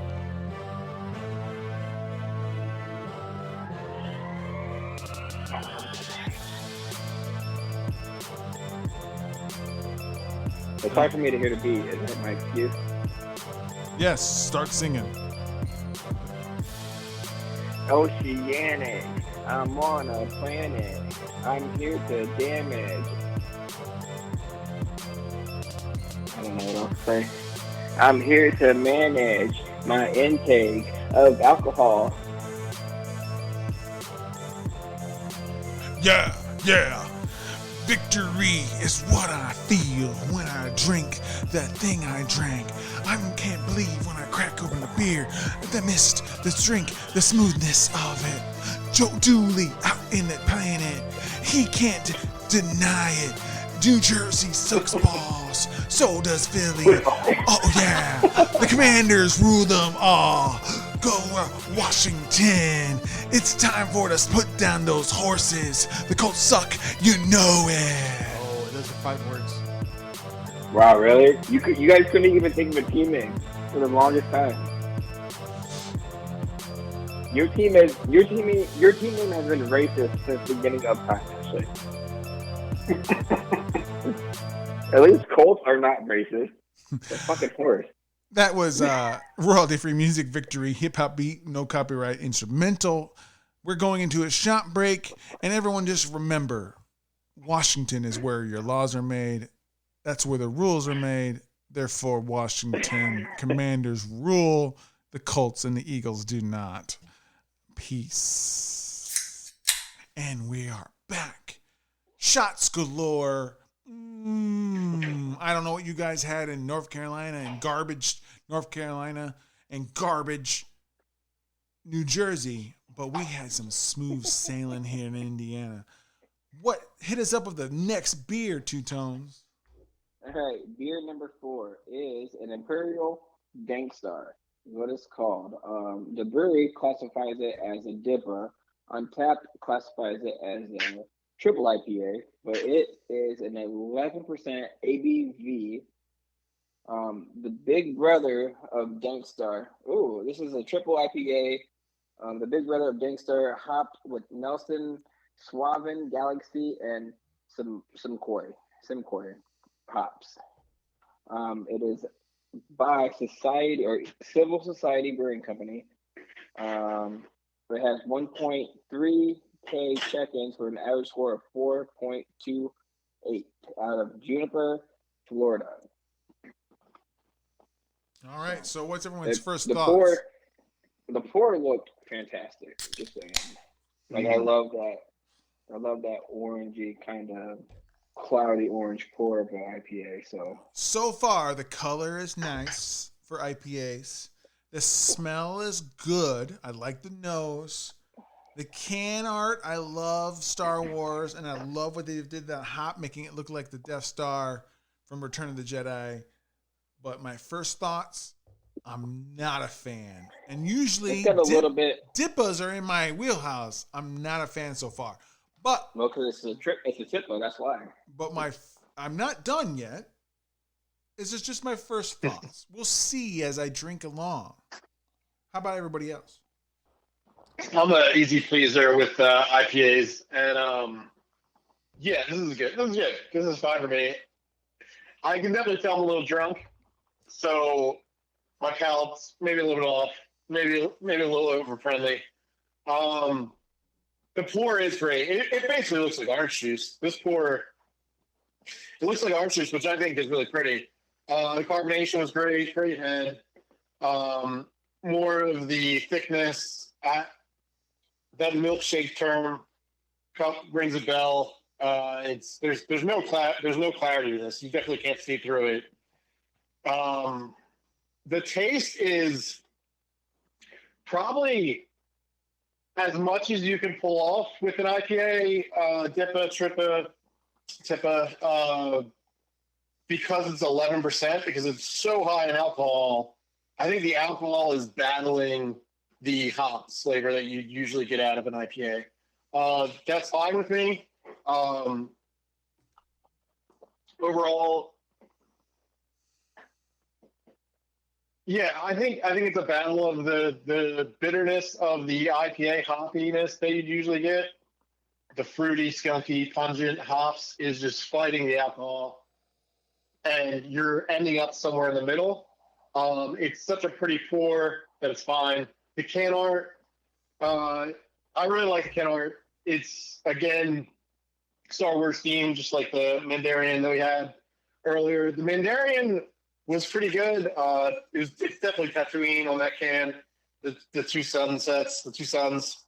But I like this can art. It's less is more. It's a small label with a silver can, but it works. I like this can art actually better.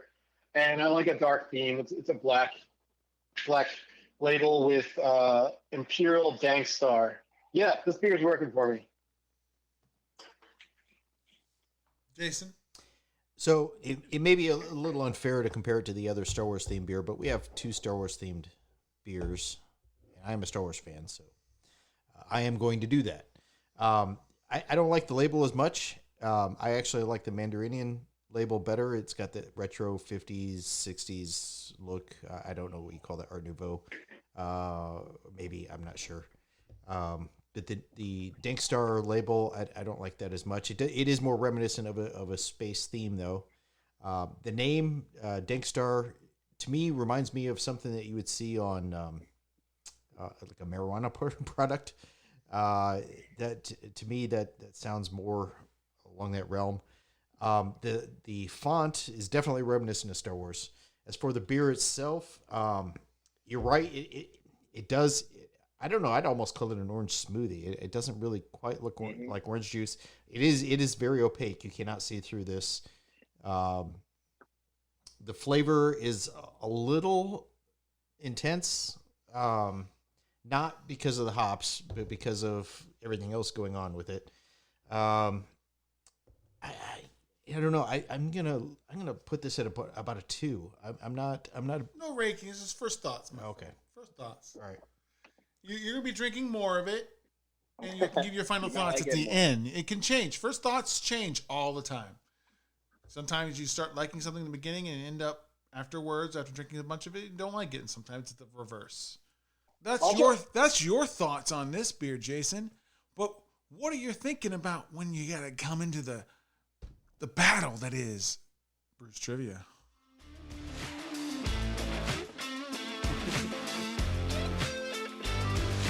Bruce.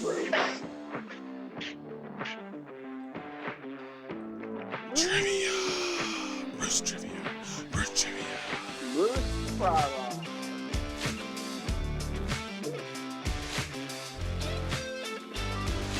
Bruce.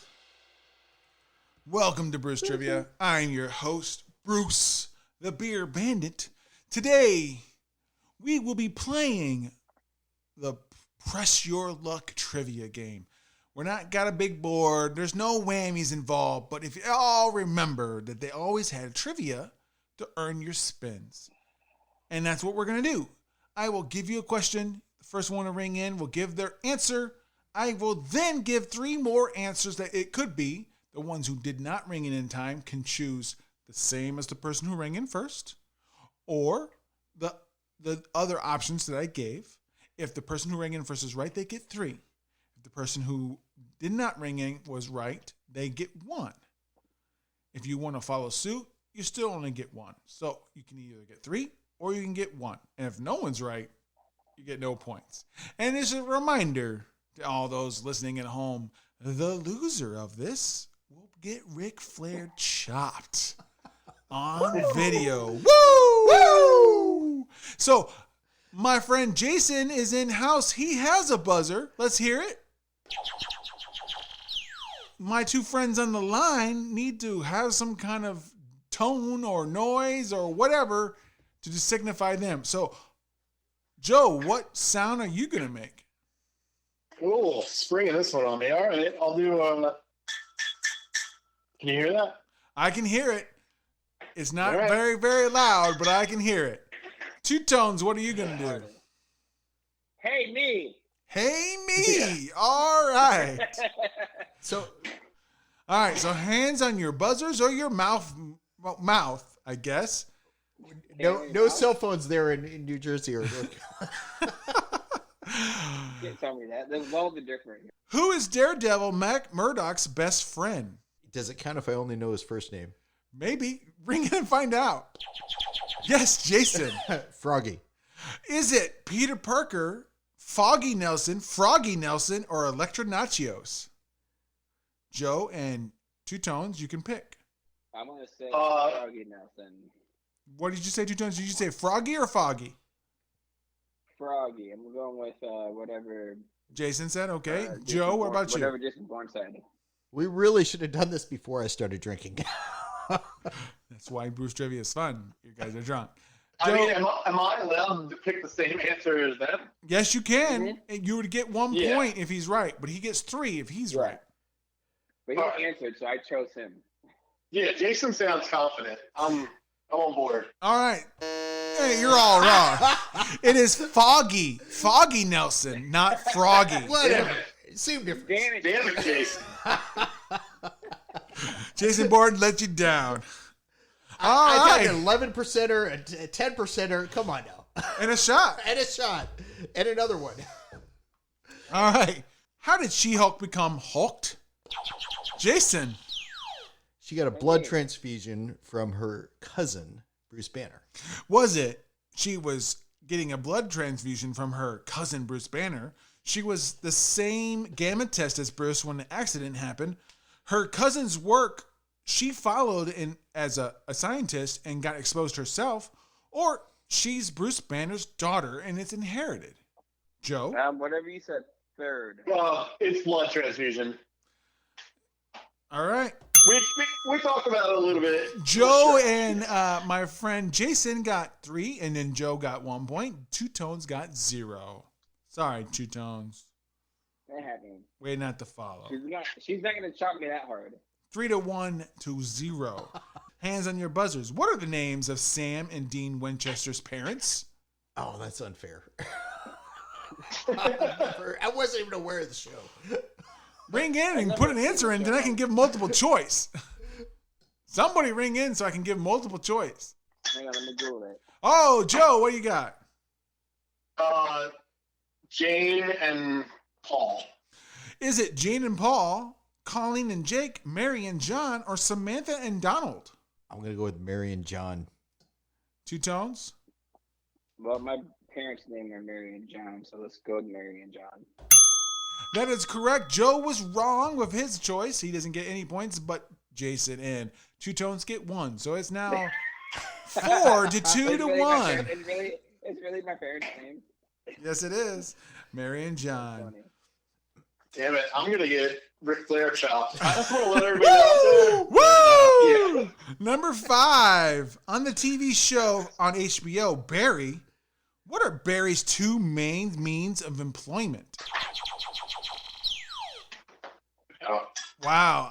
Jason is so fast on that buzzer. No, you're right. It was Two Tones. I'm sorry. It wasn't me.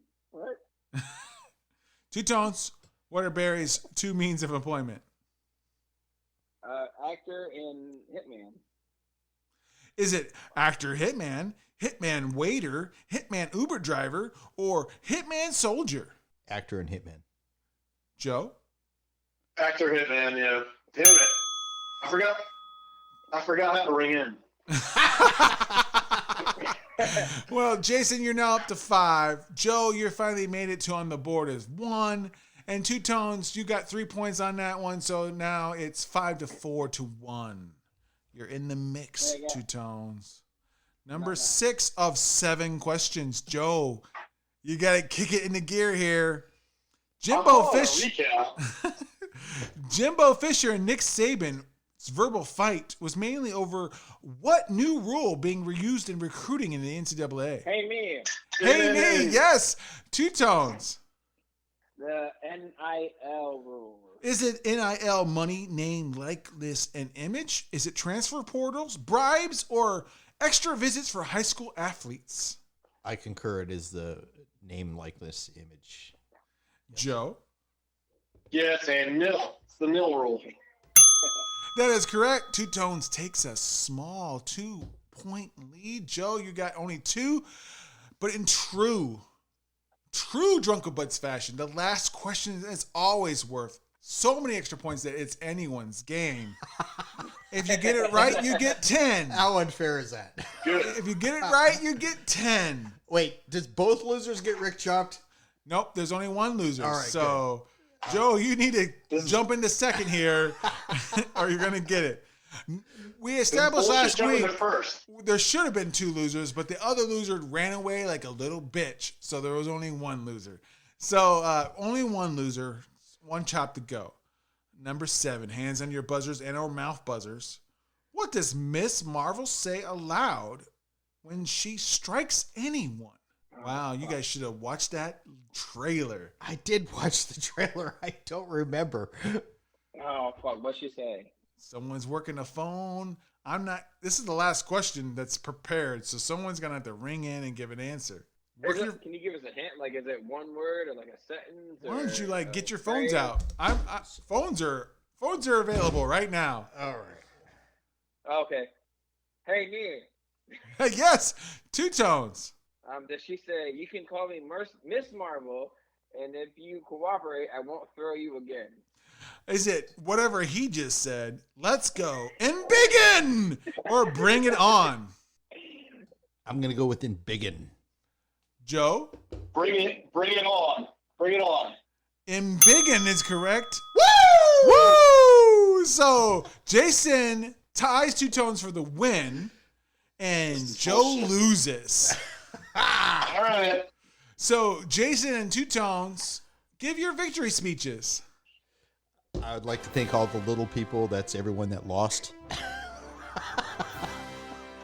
Yeah. Philadelphia and those in New Jersey know how to lose. I'd like to thank being second in this game of Bruce's world, because you never know what's going to happen. So every once in a while, it feels nice to come in second. Technically, you came tied for first, so there you go. Well, I didn't know it was 10 points ahead.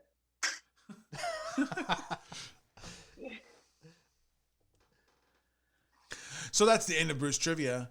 I'm sorry to say that I can't deliver a chop. But I'm happy to say that I can't wait to see the video of Joe Dooley getting chopped across his chest as someone's going, woo! Look for that on all social medias. It'll happen. I'll do it right. I'm thinking maybe at first date, I'm going to ask the attendee. I think that would actually work really well. That's the best way to do it. I think that starts you down a path you may not want to travel. Well, you don't know that well. You don't know Joe. Speaking of things that are no moons, what did you think of this Imperial Dank Star, Jason? I'm going to have to stick with my earlier. Let me take one last sip here. Yeah, it's just a little intense for me. I like a more smoother, easier drinking beer.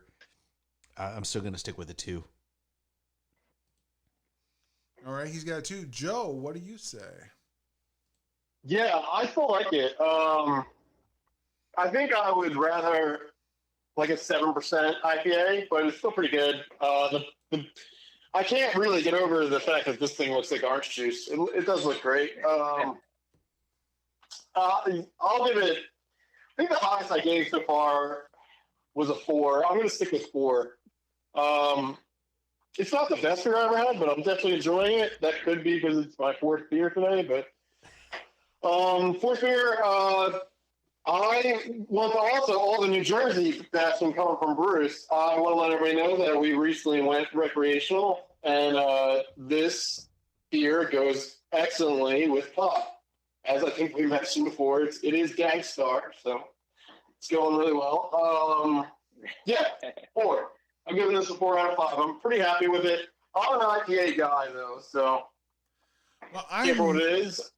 I'm normally not an IPA guy. I agree. I'm normally not. Do occasionally like the occasional dippas and trippas, and this would be the exception. I think it's drinkable, though. I think it's drinkable. It is drinkable. With other IPAs, to me, they're not drinkable. So I'm going to give this a little bit above average, but I can have it if someone got it for me. If I went to a bar that only had IPAs, that was just an IPA bar, I would choose it. It's good. I'm never going to drink it more than once at a time, so I'm going to give it a 3.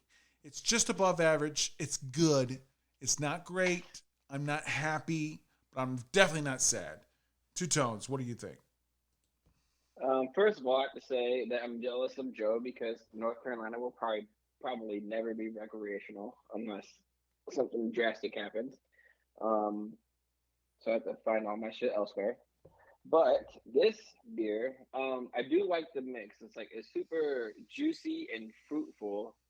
One drink, and then the next drink, it's dank and heavy IPA. So I am an IPA guy. I do like my dippas and tippas and my basic IPAs. I do enjoy the color.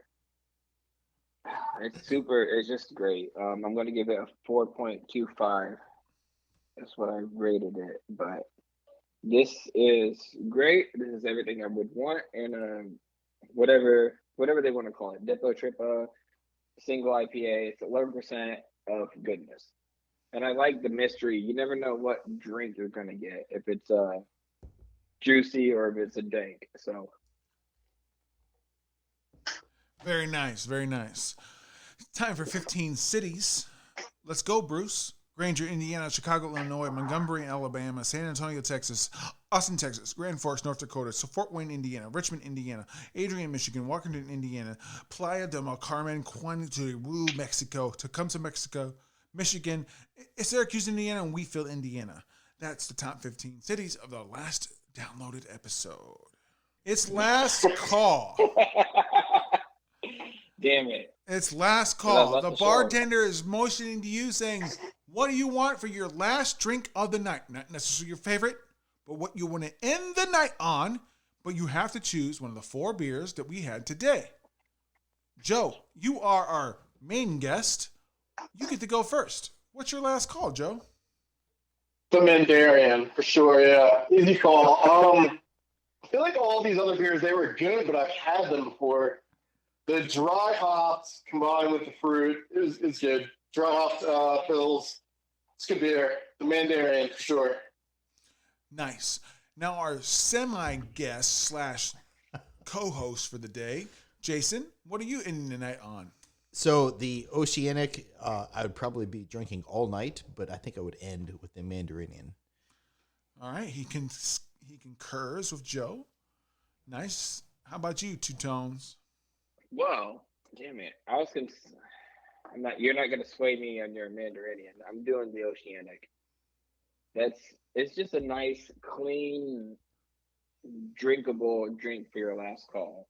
I was thinking the last one, and I also was thinking the Mandarinian, but knowing me, if I'm drinking, leaving a bar, and it's last call, I want something a little more light. I'm a PBR kind of guy, so PBR-esque, something a little more easygoing. So yeah, Oceanic is definitely gonna get a second round for me. I agree. It was really close. Sometimes I like finishing the night on a heavy hitter. So of the heavy hitters today, I would take the Wicker Work. But I don't feel like leaving the night sour and punched in the face with some of that sour. So I'm going to go with what was very crisp and refreshing. I'm going to go with the Oceanic. I think it's a great way to end the night, and that's what I would do. So that's our last. Can I say this real quick? Or I don't think it's ever happened where the Pilsners were our best enders. Like, both of those were Pilsners, and both of those everyone picked last. We normally don't have good Pilsners. So that's right. They're out there, folks. Find them. This is the shout out to Oceanic and the Mandarin, or sorry, what's the brewery called again? Elder Pine and the Pondaseta. Yep. Yeah. You guys make good Pilsners, so shout out to you guys. So it's time to shout out ourselves. Two Tones, hit me up with that social media. Okay, I am Two Tones. You can find me on Instagram, on Twitter at the number 2tones87. Since I moved to North Carolina, I've been trying to be more active, video-wise on Instagram, but anything you guys want to see, anything you guys want to try in North Carolina, let me know.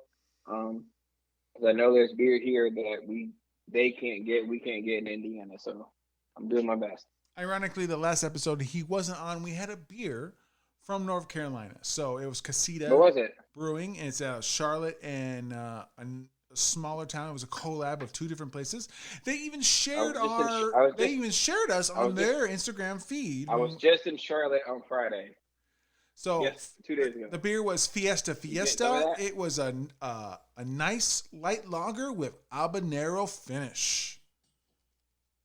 And this habanero finish, it was hot. It was nice. I mean, you can't tell, but I'm looking at you like, what the fuck, dude?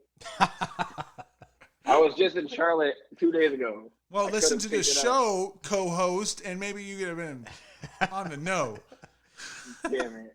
You follow our own social medias, which is Drunkabuds on Instagram, Drunkabuds on Facebook, Drunkabuds on anything and everything. You also can go to drunkabuds.weebly.com for our website where we have links to different things and episodes and stuff like that. You can go to drunkabuds.weebly.com. That's the name of that website. And then you can go to teespring.com to get our merch, which we don't plug too often. I just yesterday put up a brand new t-shirt for men, women, and a woman's and men's. What is that? Not cut off. What's the wife beaters? Well, wife beaters. Sleeveless tee. Come on now. Sleeveless tees. Wife beater? Really? Yeah, I know. But you're in North Carolina. They're all like that. I know what that means. We all know what that means, but that's what they know.